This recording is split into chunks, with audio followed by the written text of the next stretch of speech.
Hello guys, welcome back to the channel. In today's video, I'm going to show you how to fix document could not be printed in Adobe Reader.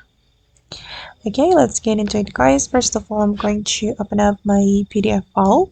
I'm going to go to my file explorer, and for example, I'm going to print this document, and then this document could not be printed with the Adobe Reader.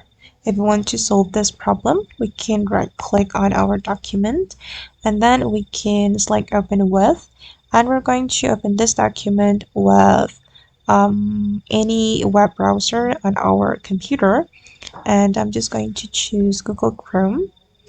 Okay, and if you want to print this document, you can use the Google Chrome to print it.